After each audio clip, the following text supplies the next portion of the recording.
We're running back the Boombox Classic. It's Jackson State versus Southern 2, but this time for the SWAC Championship. Oh yeah, it's Locked on HBCU. Play my music. You are Locked on HBCU, your daily podcast covering HBCU sports. Part of the Locked On Podcast Network, your team every day.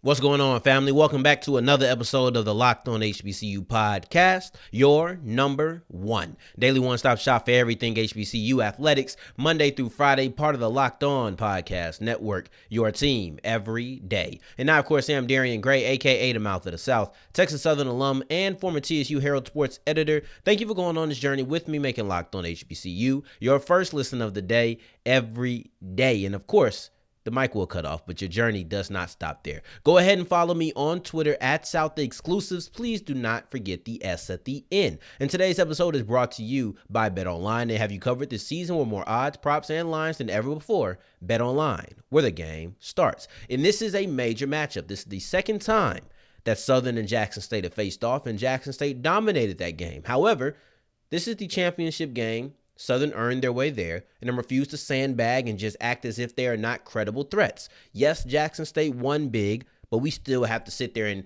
not just act like it's a foregone conclusion, of course.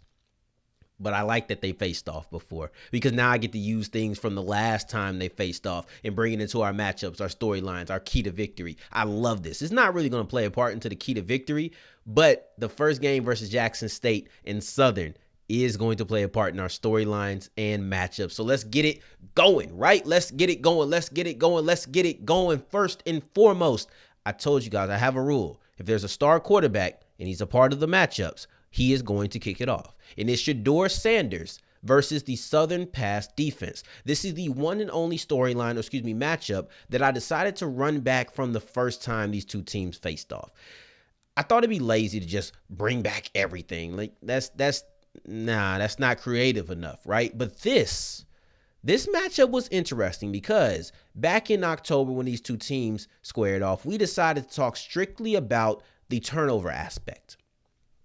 Southern was forcing a lot of interceptions. At the time, Shedeur had, I think, an interception in 2 or 3 games in a row. He's only had 1 interception since and none in this game versus Southern the first time. But why am I running this back? It's not about turnovers. This is a holistic view of what the passing game is going to look like.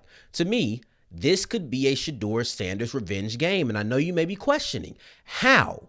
How is this a revenge game when they won 35-0? And I'm going to tell you why. Because, yes, Jackson State had a lot of success. And, yes, actually, Shedeur had 3 touchdowns in that game. 2 were on the ground, and he had one of his bigger highlight moments, which was a touchdown run versus Southern. Yes, I know all of those things happened. However, I do believe there is a lot of pride in Shedeur's ability to sling the rock, not just running. That surprised people.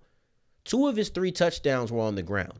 And I believe, this is just me, this is just a personal thing. I don't have any inside information telling me this.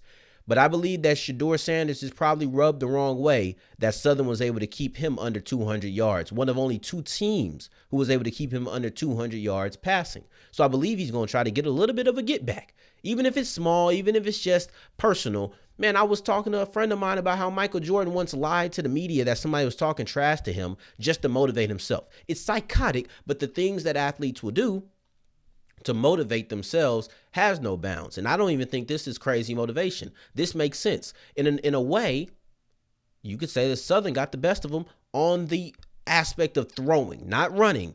On that aspect, if you really look at the whole game, I think Shedeur had a solid game, but I'm sure he wanted to pass for at least 200 yards, right? Like, to me, I think that at least 200 yards is what he was looking for, and I think he'll try to get that back in this game. So that's what I'm looking for, and that's why I have this as the first matchup. I just think it's kind of a revenge game, a personal revenge game for Shedeur Sanders. My second matchup is Karl Ligon versus Sy'veon Wilkerson.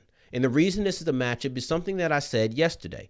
I don't know if Southern can win this game if they don't win the running battle. And I don't even think that Ligon is going to be the main guy. Typically when Southern comes up, and they've had a lot of games of the week, we talk about their running game and we kind of spread it out to the triumvirate of runners that they have, whether that's Besean McCray, whether that's Karl Ligon, who we are talking about right now, or if it's Gerard Sims.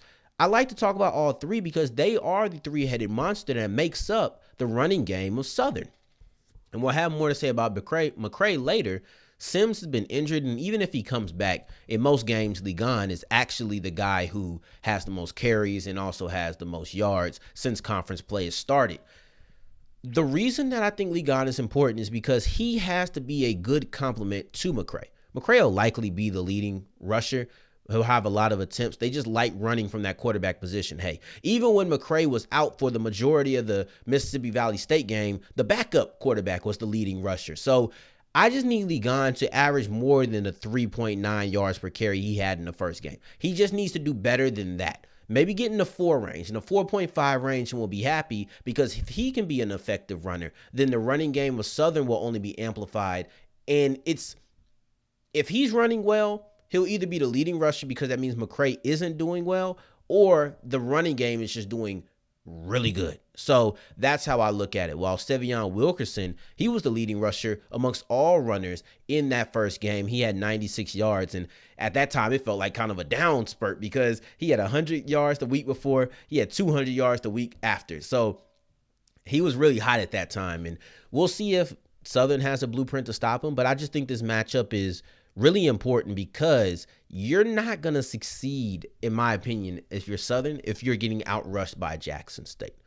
So that's what you have to look at. And it's not like Ligon can't run the ball. I'm just asking for 4 in the 4s. Just give me in the 4s. He was at 3.9. Wilkerson was at around, I think, 4.6 at that time. You want to probably win the per carry battle. That battle can be really important. It could be a real decision maker in this game's ending. And it's not our key to victory because there's something else that I think is even bigger, but that is definitely something to watch out for and something that could dictate. I'll say this, Southern could win this battle and still not win, but if they don't win this battle, I just don't see them winning. That's how important it is to me. Now, the last thing is something that's a little bit more unique, and this is something that I did want to touch on, and I don't think a lot of people are going to talk about this. Jackson State versus the Noise. See, some won't talk about it because they probably just assume Sy'veon Sanders will have them right. But here's the thing about matchups, is you already know who you think is going to win the matchup when you say it. But you just highlight the matchups that are important. So it's not me saying, oh, the Noise is about to take out Jackson State. But here's the truth of the matter. Sy'veon Sanders has been connected to multiple programs this week. The chatter has been loud. We heard it. So you know that they've heard it. It's just that simple. And some are going to be able to block it out. Like, I don't think seniors are really going to be bothered because they're going to be leaving anyway. But some of the younger guys, that might affect their psyche. And it's going to be directly on Sy'veon Sanders to be able to make sure that they are ready for war immediately. I do believe that if you get into the second quarter, those things go away. However, you don't want to come out flat or come out distracted. While you might not think that Jackson State will be distracted by these rumors and the stories, I think it's pretty hard to deny that this could be a distraction, right? It has distraction potential. Whether you think it'll actually be distractions to that team or not, that's on you. I'm just here to highlight the matchups and see who's going to win. Because if they come out flat, it's probably because, things have been going on. I think Deion's going to have them right, but it'll be definitely something to watch out for. But y'all, speaking of watching out for something, we got to talk about our storylines because Besean McCray, I'm looking at you. Will you rise to the occasion? That's going to be our number one storyline going into this game. Before I get into that in detail, how about we talk about our sponsor of the day? Today's episode is brought to you by BetOnline. Look at this beautiful graphic down below. It looks nice. I love it every time that I'm able to see it. But BetOnline has you covered for all of the sports, whether that was Thursday night football with the Bills versus the Patriots, whether that's the World Cup, whether that's the NBA. There are so many things you can dive into. It's championship weekend, so you're going to have a bunch of Power 5 schools that you can bet on as well. The SWAC is not the only conference that is having a championship game. Georgia versus LSU. Right, you have it's Michigan versus, I can't remember who they're going against, right? But you have all of these games that are going on, and there's only one place to put your money down on it with, and that's BetOnline, the most versatile of them all, the fastest and the easiest. BetOnline, where the game starts. As we continue rolling on today's episode of Locked On HBCU, I appreciate you for making us your first listen of the day every day. And for your second listen of the day, don't even change apps because you can get this wherever you listen to your podcast. Yes, I'm talking about Locked On Sports Today with Peter Bukowski, bringing on the local experts to break down the biggest national stories. And I'm honored to say on yesterday's episode, I was one of those local experts. Talking about Sy'veon Sanders, the head coach of Jackson State in this very game. So go ahead and check out Locked On Sports Today and go ahead and rerun tomorrow or yesterday's episode if you did not catch me. But let's get into our storylines. Oh, excuse me. I almost forgot to do the word of the day. Today's word of the day is sandbag, and it means to criticize or treat unfairly. And that's not what we are going to do to Southern. We're going to make sure that they are treated as a credible threat. And I want to get into our storylines. The number one storyline that I'm looking to is, can Besean McCray rise to the occasion? I was having a conversation with somebody and we were talking about this game and just how it's kind of looked at as a foregone conclusion that Jackson State's going to win.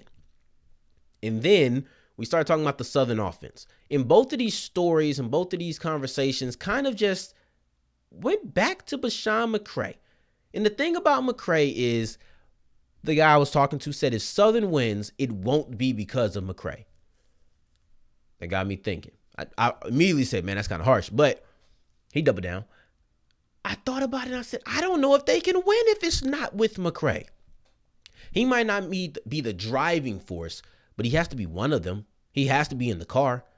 He can't be chasing after the car, right? He can't be in a third row of the SUV. He has to be either driving or passenger. I think he has to be a big part of this win. His success has to be prevalent and very obvious if Southern's going to win. He's going to have some big time moments. So that's just what I think, right? To me, I think that if it's a defensive battle, that means you still have to make a play. If it's a shootout, that means you have to be able to consistently put up points.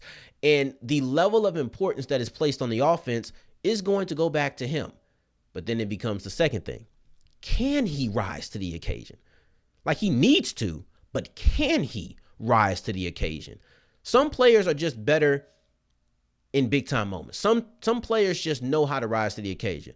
In the HBCU landscape, I thought that Davius Richard did a good job rising to the occasion more than he didn't. Of course, he had some slips, but I thought he did do a good job. And it's not just exclusive to HBCUs. This is prevalent in all sports. Some players are clutch players. Some players are meant for big moments, and some aren't. What does history say about Besean McCray? Does it say that McRae can rise to the occasion? Luckily, in his first year at Southern, we've seen a lot of big-time games. I've seen a lot of games in which I say he needed to rise to the occasion. So let's see, did he? I think they had 6 matchups that were big-time games. Texas Southern, Jackson State, FAMU, Grambling, Alcorn, and Prairie View. That's 6 games. What did he do in those matchups? How many of those did he rise to the occasion? And I can only come up with 1. I would love to know what you think, but I can only come up with 1. Prairie View. Against Prairie View, he was baller. 2 touchdowns through the air, 2 touchdowns on the ground. He was doing his thing. But you look at the rest of the games. He rise against Texas Southern, 3 interceptions. He didn't rise against Jackson State. Now, granted, that's the best defense. A lot of people aren't rising against Jackson State. However, we're talking about big-time games. I can't just say, well, that's a good defense. I have to list it. He ain't rise against those teams.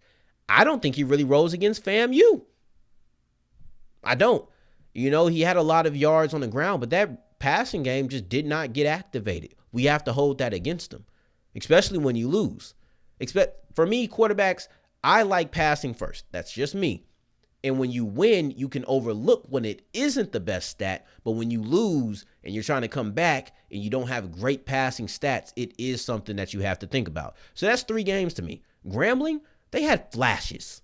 They had flashes against Grambling. Yeah, they had a couple of drives where the offense got going and he decided to run and he had a couple of passes. But for the most part, that offense was not good against Grambling in the Bayou Classic. It genuinely wasn't. They won because of the fourth quarter dominance of their defense. If it was up to their offense, I think they would have lost that game. If their defense did not come out and have 5 sacks, 2 touchdowns, 3 turnovers forced in the last 15 minutes, we might be sitting here talking about Prairie View versus Jackson State for the second time in a row in the SWAC Championship. That's what we might be talking about. But it's okay. He didn't rise in that game. That's 4 games out of the 6 that he just did not rise to the occasion, in my opinion. And the only one that's on the fence is that Alcorn game. Against Alcorn, he was good in the first half. Had some nice big-time throws. He was stretching the field. I thought the vertical offense was really effective in the first half. In the second half, it was completely cold. So how do I weigh that? I don't know.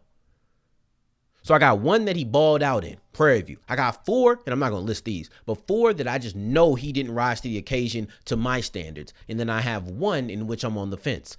Either way you want to split it, even if you give that Alcorn game to rise into the occasion, that's 2-4. That's not good. And that does not suggest that he will rise to the occasion. See, I say he needs to. History says that he won't. Where do we go from here? I guess we just got to go to the next storyline, and that is, can Eric Dooley get over the Jackson State hump? It's the one of 3 teams, Alabama A&M, FAMU, and Jackson State. As a head coach, whether he was at Southern or Prairie View, those are the 3 teams that he has never beaten. Now, granted, Alabama A&M, he hasn't played. So we'll get him out of here. That's okay. He faced FAMU 1 time this year. He lost. Okay. Technically, they belong on this list, though. Jackson State has played Eric Dooley every single year he has been in a head coaching position in the SWAC. And every single year, they have beaten him. When he was at Prairie View, they beat him 3 times. They beat him earlier this year in the Boombox Classic. Eric Dooley struggles against Jackson State. Against Prairie View, the first 2 times, it was very close. One game even went into double overtime. You know, that it was close games, but you lost. Year 1, year 2, they were on the schedule. Year 3, it wasn't scheduled for these teams to match up. Dooley might have thought he had a break. However, Sy'veon Sanders came in and he got that team right, got them to a SWAC championship game. Eric Dooley had his team right, got them to a SWAC championship game. And in that game, what happens again? Jackson State beats Dooley. Then you go to this year, his first year at Southern. New school, not so new trends. You still lose to Jackson State. And it's not as if this is a Sy'veon Sanders thing. This losing streak predates Prime's arrival. They didn't even play in that spring season. For some reason, Jackson State just has Eric Dooley's number. Whether he was coaching the Panthers or he's coaching the Jaguars, it just has not mattered. So the question becomes, can Eric Dooley get over the Jackson State hump? He hasn't before, but somebody told me that a good offense breaks trends. That was a wise person. A good offense breaks trends. Besean McCray is going to need to break his trend. Eric Dooley is going to need to break his trend. And if those things don't happen, Southern is not winning. And Jackson State is returning to the Celebration Bowl for the 2nd time in a row. And they are really looking for revenge. So we'll see what it's going to be. But Besean McCray rising to the occasion and Eric Dooley trying to get over the hump that they call Jackson State will be 2 things and 2 storylines that I'm paying very close attention to, and they kind of go together in this SWAC championship game. Going forward, we have our key to victory for each team. It's kind of similar, but I wanted to make it different, so I did kind of divide the 2.